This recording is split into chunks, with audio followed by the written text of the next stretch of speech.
Hello guys! Hello Earth Signs! Hello Virgo, Capricorn, and Taurus.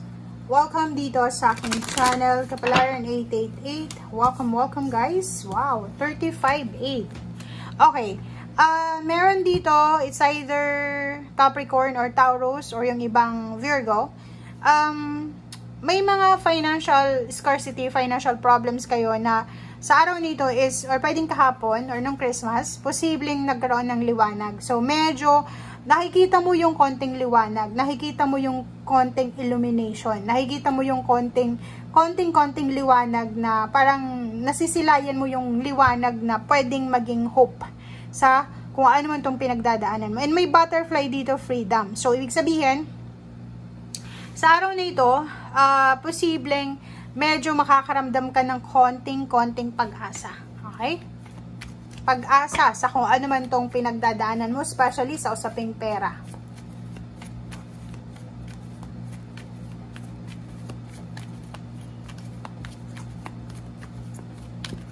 Okay.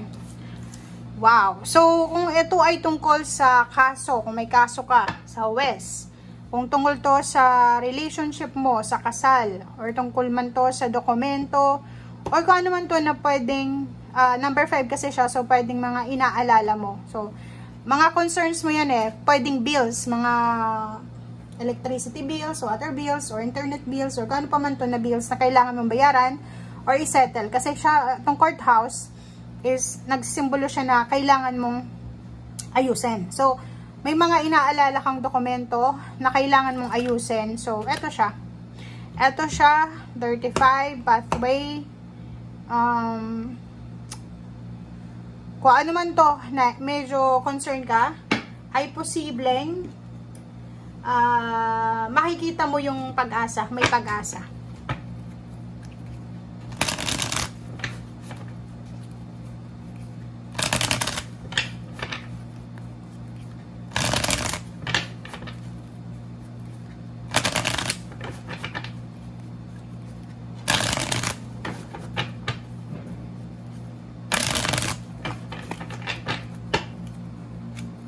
Okay. Earth signs, Virgo, Capricorn, and Taurus.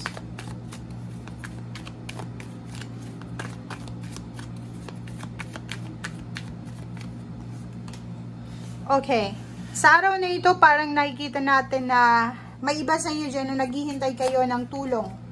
Or pwedeng sa araw na ito, nararamdaman nyo na may paparating na tulong sa mga susunod na araw, buwan, or yun, months, or next year.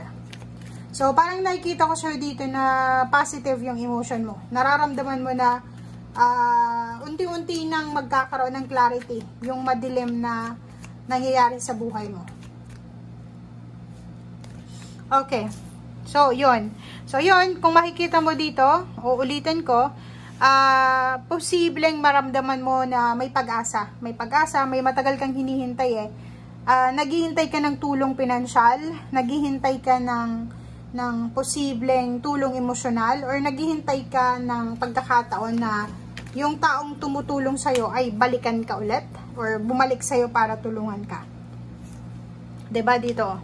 So, yun, kung makikita mo to, ay mentor to. So, sinasabi ng baraha sa'yo dito, na may good news na posibleng dumating na pwedeng magbigay sa'yo ng excitement. Eto yung taong umalis na sa buhay mo, or eto yung taong iniwan ka, pwedeng inabandon na ka, or pwedeng nasaktan mo emotionally or financially na iniwan ka dahil siguro nagalit siya or medyo na-trauma siya sa iyo. And ngayon, sinasabi ng barahan na may magandang balita, may message kang matatanggap na pwedeng magbigay sigla, passion, excitement sa'yo. Oh, yes. Okay, so, it's either, kasi wala naman ditong sinasabing love life, or pwedeng siya, family life, pwedeng kapamilya mo siya, na matagal mo nang hinihintay, na umalis, na posibleng bumalik sa buhay mo para tulungan ka ulit, or para bigyan ka ulit ng second chance. Okay, so, 5 of Cups, sinasabi ng baraha sa'yo dito na kung sino man ang taong ito, na nawala sa buhay mo, na hinihintay mong bumalik, lalo na sa financial, nanghinayang ka. Maraming sobra-sobra yung panghihinayang mo dito dahil sa nawala sa'yo. But, if ever man na bumalik to sa buhay mo, ready ka na gawin kung ano yung nararapat na gawin. Okay. So, Chariot. Okay.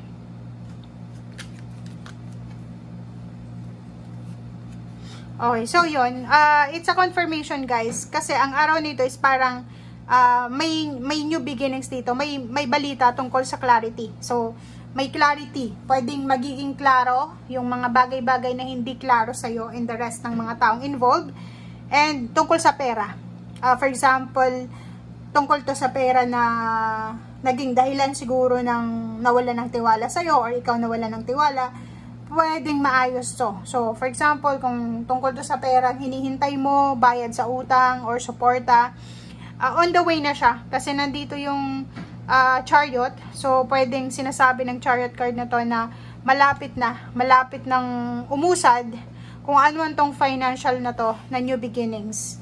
And parang etong Hermit na to, tapos yung pathway, parang iisa lang siya na magkakaroon na ng liwanag sa mga madidilim, sa mga hindi mo maintindihan na issue sa buhay mo, kung bakit nangyari ito, kung bakit hindi ko nakuha ito, parang ganito, ganyan. Okay? So, sa ngayon, sinasabi ng barahan na magkakaroon ka ng pagkakataon para maintindihan, mapakalma yung sarili mo. And, dito sa barahan to, sinasabi na sa year 2024, posibleng maraming magsisimula sa buhay mo. Maraming abundant energy, ang nakikita natin dito, vibration.